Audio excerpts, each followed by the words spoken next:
الحمد لله نحمده ونصلي على رسوله النبي الكريم لذات تاج ميسي ميخميا السلام عليكم ورحمة الله وبركاته ألوشمي كاتشنرو ألومي أبو مبيانا تاموشي داري بوا زندگی تردان خود شیمین تاواری دی بوا زندگی یا اچین دای الون گوما تاموشی باری پیولو میا باو پیچین ها چنرو بوا زندگی یا نو سون پایچا دخو پیمه چنرو مپیو نای ماو پیچین چنرو اللہ تھام پیایا میں مپیو نای ماو چنرو عموم امانے میں توانی جا رہے لانی جا رہے ایگنی جا رہے لوشانی جا رہے یونکانی جا رہے دلونے بے چنرو دی دنیا لوکا و دچے ما سنکوا دعا ما پھر بارے دی دنیا لوکا ہاں آخرت امیتھا ورا زندگی دعا چوبایا میں لیا سائکوین تو کوبا ما پھر بارے چنرو دبو پاو بارے دنیا لوکا ما be miji bele kwama be tina music wo chame ari music ne kai ni de tiben ni ari music ne kai ni de pamben ni pau phwa la me twat la me so da chunu alu do pau ja ba le ari time ma be dunya loka ha le mimi ye akhirat ayi kaung sa bu twat pin sin chu ban ya me ne ya phit ba le dunya ma balaw thi pin sin chu ban mu li lou me adalaw akhirat ma chu khan sa ma phit ba le e chan mu ta ya mu asin tan myama mu li ya shi ma phit ba le a jon dunya loka ma alu shwe amain law ri ko na khan bi ro bawa zindagi tattan ko kaung song twa ma phit ba le di alu shwe amain law lo pyo la yin chano ro ibadat takhu de ho be myan ma mhou ba wu alu shwe amain law ri hu tu mya wo na khan ma phit ba le नमाज रोजा ज़कात हज दागा वे अल्लाह अमीन अपीज़ो महूद दीवाओ चने अखलाक लो खोरे कुचें दियावन सयारी ऐड में मुआशरात लो खोरे ये लुमु ससाई गाना री आलो माले अलुष्मे अमीन निशी वाले अरारियो नाख्या माफिय वाले नो ये चीज़ है चका मिमी ईमाये टेंटे मु लोंजो मु याबू यान तो करो चनरू गुनाहरिया निशाओ मु दाते गो मा ये चीज़ है अलुष्मे अमीन नो तो खूब बारे लुधियाव गान तू जिंदगी तो खुलो नफे नमाज लजीमा मखबाखे निबाजी नफेल जिक्री वजीफारी मफखे निबाजी तू हा गुनारी शौं बिरो बुआन जिंदगी को कोंसोंगे में सुई इंशाअल्लाह तू जन्नत को टाइम बिरो वंगवे या मा फिर बारे अरा जों प्यो निरावा दुनिया लोका मा गुनारी शौं बिरो तो में अरी तू आखिरत मा कौंजा मा फिर इंशाअल्लाह जन्नत गुनारी जाओ जन्नत वेंबुद हांडा खखे पिसी नाइदलो दुनिया लोका माले गुनारी जाओ कौमुरी लल्लो सोंशों यारे अच्छी नी म्यूरी ले चोंया नाइ मारे राजाओ अच्छी नाइ गुना ने कुकु मठी आउलो चूजा मा फिर बारे पियंपा गुना फिसी अद्वें बाई साया गुना फिसी आलोआ नि शाओमो ये ची बारेအခုတင်ပြမှာတော့လူအများနေမောနေတဲ့ဂုဏတစ်မျိုးဖြစ်တဲ့မျက်စိနဲ့နားနဲ့နှုတ်ရှာနဲ့ကျူးလွန်မိကြတဲ့ဂုဏတွေရဲ့အကြောင်းဖြစ်ပါတယ်တကယ်တမ်းတော့ဒီမျက်စိတွေနားတွေနှုတ်ရှာတွေဆိုတာလူရှမြဲအလုံးမဲ့ကြီးမားတဲ့နေအမှတ်တစ်ခုဖြစ်ပါတယ်မျက်စိနဲ့မြင်နိုင်တဲ့ဒီစက်တစ်ခုလက်ရှမြဲကတတ်ပေးထားတဲ့လူရဲ့ခန္ဓာကိုယ်မှာနှုတ်ရှာနဲ့ပြောနိုင်တဲ့အရေးချင်းအဲ့ဒီမဲ့ना ने ना थाओं चानाई ने स्वाई तौफीक दे अल्लाह उसमें का नेमत ने चीमें ठारा फिर बारे दी नेमत दिया बलाउ थी चीज़ें रे नेमत दिले जुरा चनारो सेंजा बिरो फिर ठोलो या नहीं मारे चनारो मेसी उबची बाओ अल्लाह उसमें का बलाउ चीज़ें रे नेमत बलाउ कौमों ने सक्रिया चनरू खाना को माटा से पेठा रे टीमियसी ये सगो नेज़े ताऊं जी कलीबुआ करे आलुष्मे का डीनी दीचे इंदी चनरू में नाइने स्वा और ची में बिरो အသုံးချခွင့်ပေးထားတာဖြစ်ပါတယ်။အော်ဒီထဲမှာမျက်စိထဲမှာတစ်ခုကိုဝင်သွားပြီးမျက်စိတစ်ခုကိုခိုင်းမိပြီးဆိုလို့ရှိရင်ကျွန်တော်တို့ဘလို့တကူလုံးမှာနာကျင်မှုတွေခံစားရတယ်ဆိုတာကိုကျွန်တော်အသိဆုံးဖြစ်ပါတယ်။ကျွန်တော်အနေနဲ့မျက်စိပါတကူတစ်ယောက်နဲ့ခင်မင်ခွင့်ရပါတယ်အဲ့ဒီမျက်စိပါတကူတစ်ယောက်ကကျွန်တော်ဒီမျက်စိကုသတဲ့ပုံစံနဲ့အကြောင်းကိုရှင်းပြပါတယ်ဒီမျက်စိကုသတဲ့နေရာမှာသူ့ရဲ့ပညာရဲ့အကိုင်းလက်ပေါင်းဌာနခွဲပေါင်း12ခုရှိပါတယ်အဲ့ဒီ12ခုနဲ့သက်ဆိုင်ရာမျက်စိကိုကုသရတယ်ဆိုပြီးတော့ဒီမျက်စိပါတကူပါမောက္ခကျွန်တော်ကိုရှင်းပြပါတယ်တဲ့ဒီမျက်စိတိတိလေးမှာသူ့ရဲ့ special ဌာနတွေကုသတဲ့မျက်စိရဲ့စင်ပွားယောဂါတွေဒါတွေက12ခုလောက်ဒီသူ့ရဲ့ပညာရဲ့ဆိုင်ရာတွေရှိပါတယ်ဆိုပြီးတော့တင်ပြပါတယ်မျက်စိယောဂါတွေဖြစ်ပြီးဆိုလို့ရှိရင်ကျွန်တော်တို့သိမ်းပေါင်းများစွာကုန်ကြခံပြီးတော့စေဝါကုသမှုတွေခံယူကြပါတယ်အဲ့လောက်ထိမျက်စိကိုကျွန်တော်တို့တန်ဖိုးထားကြတယ်အလို့ရှိမြတ်ကလည်းဒါကိုကြီးကျယ်တဲ့နေမတ်နေနဲ့ချီးမြှင့်ထားတာဖြစ်ပါတယ်မျက်စိကိုသုံးလို့တတ်မယ်ဆိုရင်အဲ့ဒီမျက်စိအကြောင်းခံပြီးတော့စေဝါကုသိုလ်တွေရမှာဖြစ်ပါတယ်အသုံးချတာတတ်မယ်ဆိုလို့ရှင်တော့ကုသိုလ်ရကြရကြီးပါပဲ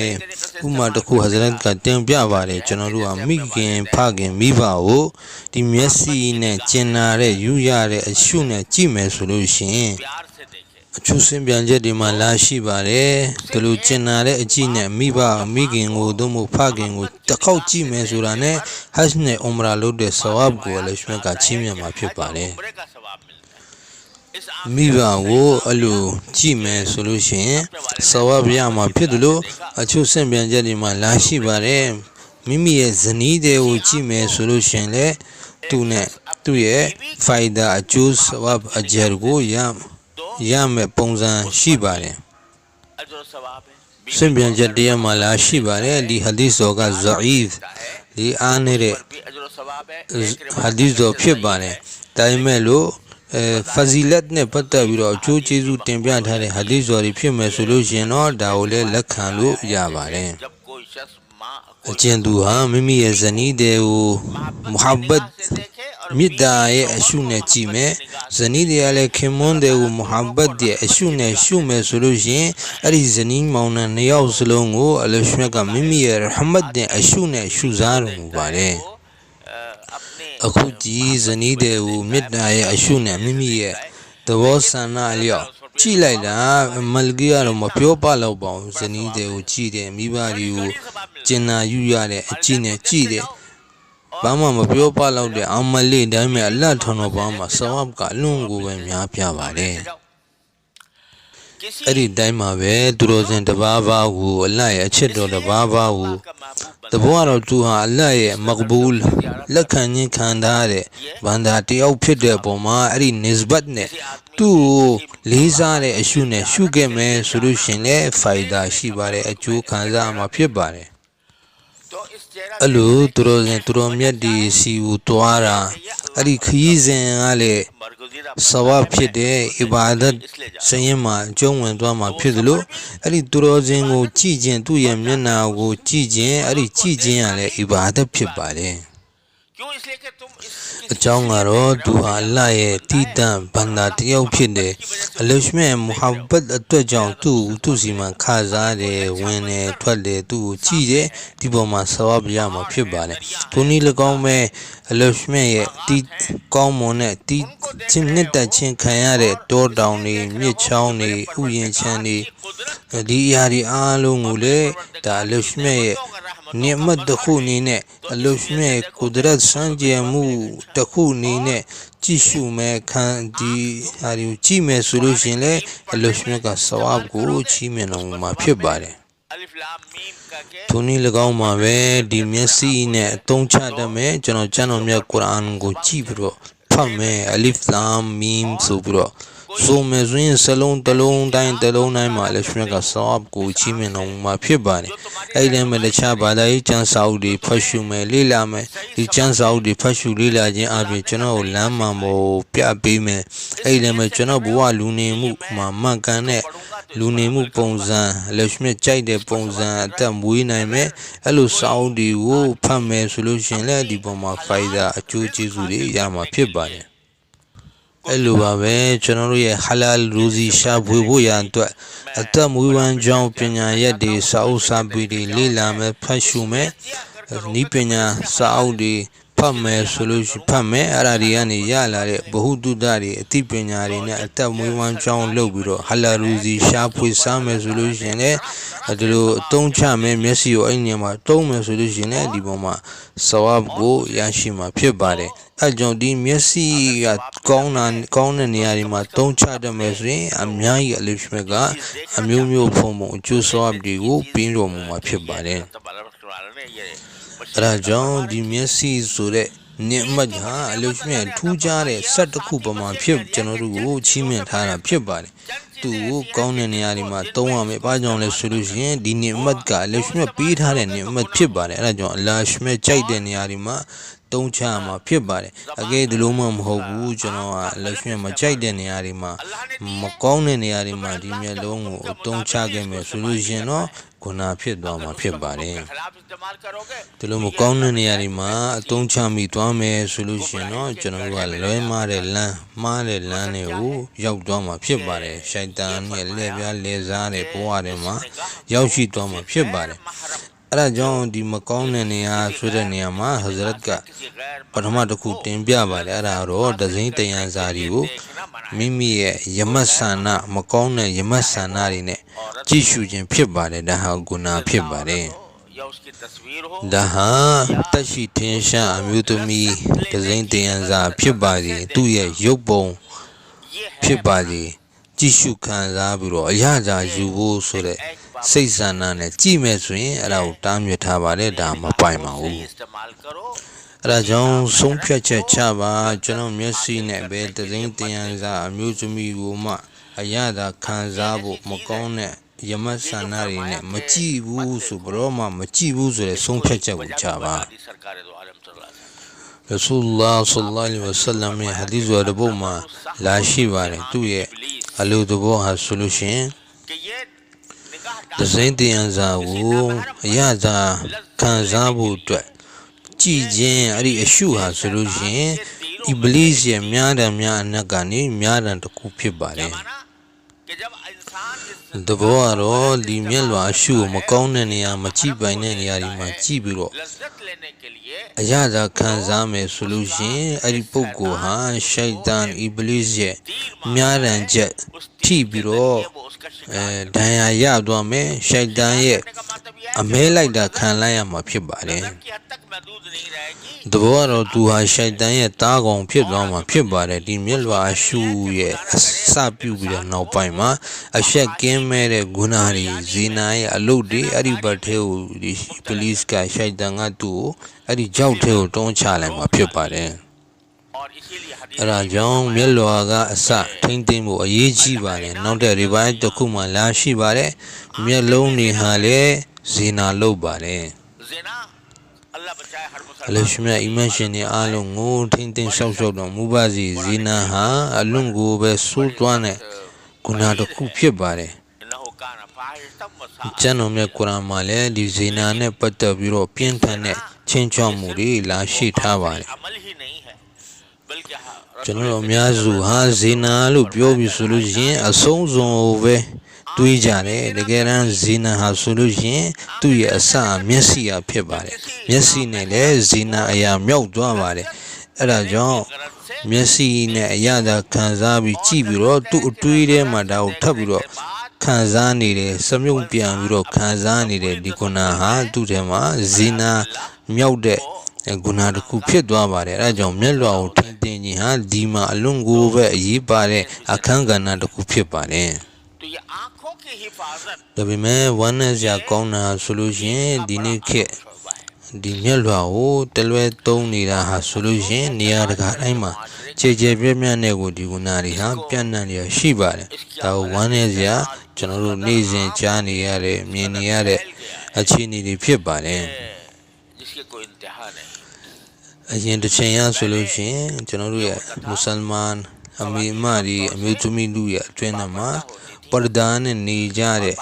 အလေးကျင့်တွေရှိခဲ့ပါတယ်အဲ့ဒီအလေးကျင့်ကောင်းတွေကြောင့်သူတို့ရဲ့အတွင်းမှာအရှက်တိတ်ခါတရားတွေဒီရှိပါတယ်ရှိခဲ့ကြပါတယ်အဲ့ဒီတိုင်းမှာပဲအမျိုးသားတွေအတွင်းမှာလည်းဒါနဲ့ပတ်သက်ပြီးတော့အများကြီးရှောင်ကျဉ်မှုတွေရှိခဲ့ကြပါတယ်ဒါအမျိုးသားအမျိုးသမီးရောနှောတဲ့အစင်လာတွေအရင်ကမရှိခဲ့ပါဘူးဒါပေမဲ့ဒီနေ့ခေတ်မှာတော့အများကြီးဒီအစင်လာတွေအားလုံးဟာပြတ်သုံးသွားတဲ့အခြေအနေဖြစ်ပါတယ်အခုတော့နောက်တိုင်းယဉ်ကျေးမှုတွေကျွန်တော်တို့ထဲမှာဝင်လာပါတယ်ဝင်လာပြီးတော့နောက်ပိုင်းမှာအမျိုးသားအမျိုးသမီးတွေအားလုံးရောနှောတဲ့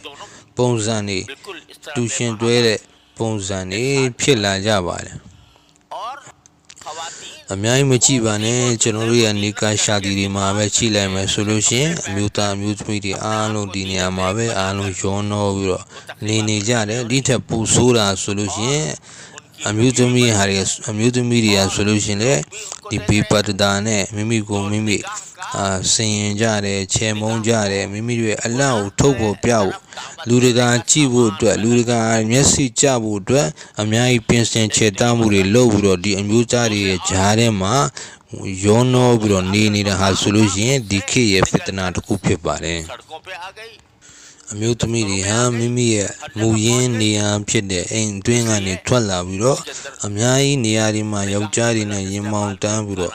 ပေပရဒါနဲ့နေရာကနေရာစုံမှာရောက်သွားတာဆိုလို့ရှိရင်လေဒီမျက်စိရဲ့ဇင်နာဖြစ်ဖို့အတွက်အကြောင်းကံတစ်ခုဖြစ်သွားပါတယ်ပို့ဆိုးတာဟာဒီနေ့ခေတ်ကမိုဘိုင်းခေတ်ဖြစ်နေတဲ့ကလေးလူကြီးအားလုံးရဲ့လက်ထဲမှာဖုန်းတွေကိုစီကင်ထားကြတယ်အရင်ခေတ်အရင်ခါတော့လူတယောက်ကရုပ်ရှင်ကြည့်ခြင်းနဲ့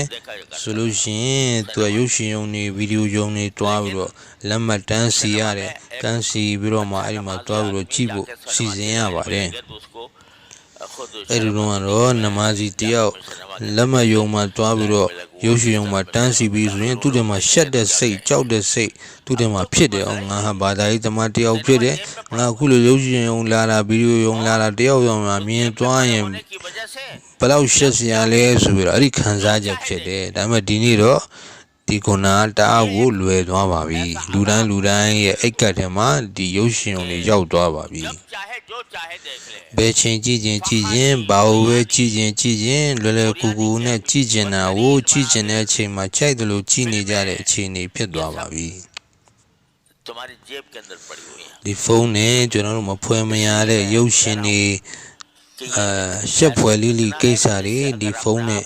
ကျွန်တော်တို့ကြည့်နေတဲ့အခြေအနေတွေဖြစ်ပါတယ်အဲကြောင့်ဒီကုနာကနေရှောင်ရှားဖို့အလွန်ကိုမှအရေးကြီးပါတယ်ရှေ့မှာကျွန်တော်တင်ပြလာတဲ့အတိုင်းဒီလိုမှမဟုတ်ဘူးဆိုလို့ရှင်တော့ကျွန်တော်တို့တတိထားပြီးတော့မရှောင်ဘူးဆိုလို့ရှင်ကျွန်တော်တို့ဟာဒီမျက်စိရဲ့ဇင်နာထဲမှာရောက်သွားမှာဖြစ်ပါတယ်အီဘလစ်ရဲ့မြားတံမိပြီးတော့သူ့ရဲ့ညွတ်ကွင်းမှာအဖြစ်ဆိုးနဲ့ကြားတဲ့ဘဝကိုရောက်သွားမှာဖြစ်ပါတယ်အဲ့တော့ဗျာခုကြိုက်မကြိုက်ကျွန်တော်ပြောရမှာတော့ဒီမိုဘိုင်းဖုန်းကိုကျွန်တော်အင်္ဂလိပ်လိုခေါ်တော့ smartphone ဆိုပြီးတော့ကျွန်တော်သုံးလုံးကြတယ်ခေါ်ဝေါ်ကြပါတယ်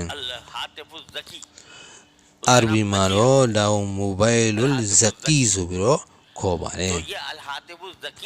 အလ်ဟာတီဖူလ်ဇကီဆိုပြီးတော့ဇကီဖုန်းဆိုပြီးတော့ခေါ်ပါတယ်ဒီမိုဘိုင်းဖုန်းကိုကျွန်တော်တို့အသုံးမတက်ဘူးဆိုလို့ရှင်တော့ကျွန်တော်ကိုမကောင်းတဲ့နေရာတွေ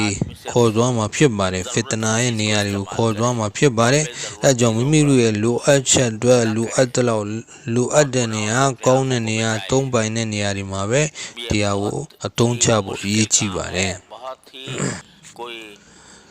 မိမိရဲ့အရေးကြီးတဲ့လုပ်ငန်းဆောင်တာတွေအတွက်ကိုပဲ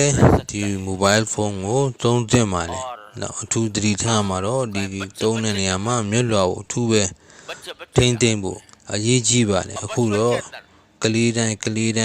လူတိုင်းရဲ့လက်ထဲမှာဒီဖုန်းကရောက်နေပါတယ်သူတို့အားလုံးဟာဒါကိုတလွဲသုံးနေကြပါတယ်တလွဲတွေသုံးနေတာဖြစ်ပါတယ်ကျွန်တော်အခုတောက်လျှောက်တင်ပြလာတာဟာဆိုလို့ရှင်မျက်လွှာဟိုအရှုကိုထိမ့်သိမ်းခြင်းဟာဒီတာသနာမှာအလွန်ကိုပဲ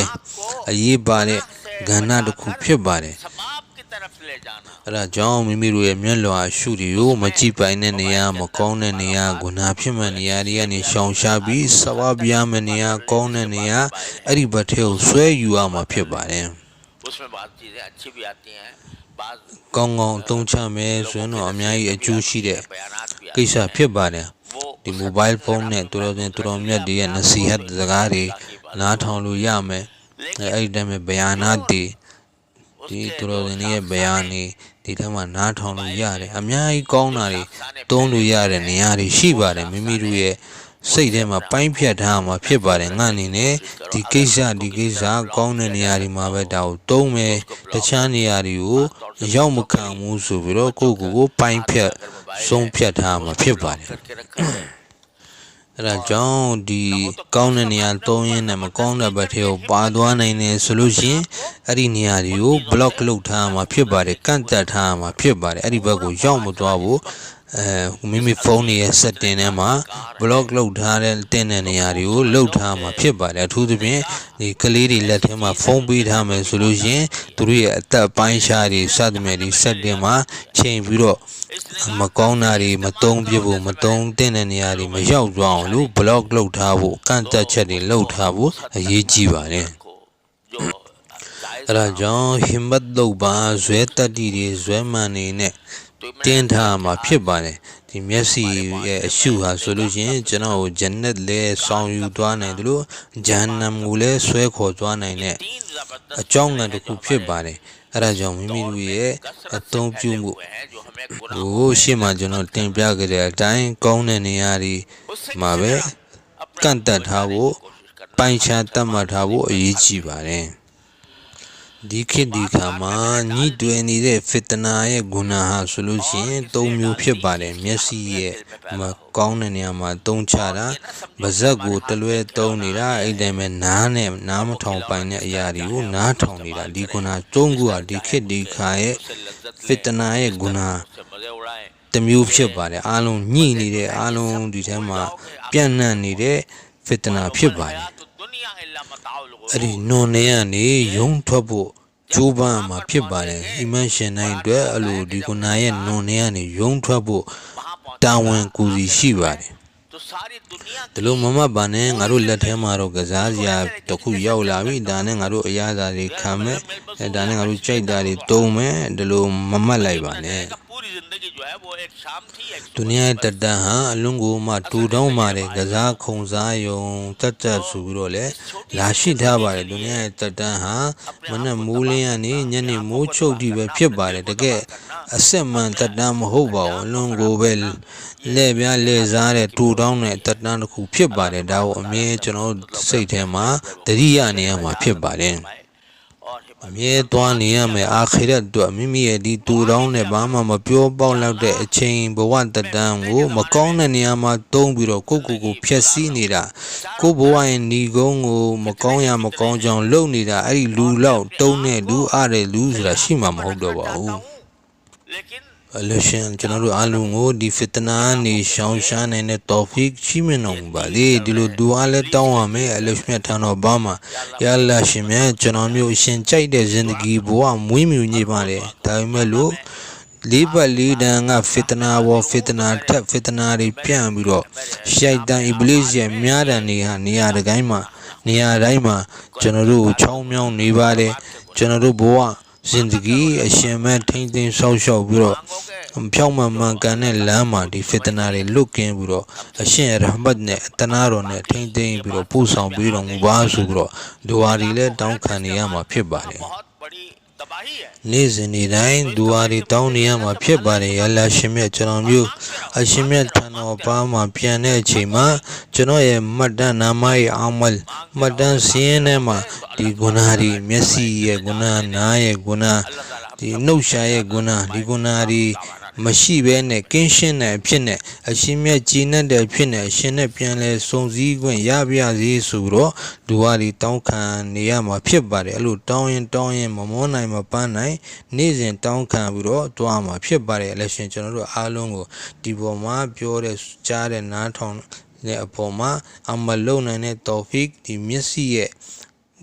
နားရဲ့နှုတ်ရှာရဲ့ဂုဏတွေကနေရှောင်ရှားပြီးအရှင်မြတ်ဂျေနတ်နဲ့တတ်တဲ့ဘဝဇင်တဂီကိုကုံဆုံးနိုင်တဲ့တောဖီအလရှင်အားလုံးကိုချင်းမြတ်ပေးသနာတော်မူပါစေဝါခီရုဒါဝါနာအလ်ဟမ်ဒူလ illah ရဘ်ဘီလ်အာလမင်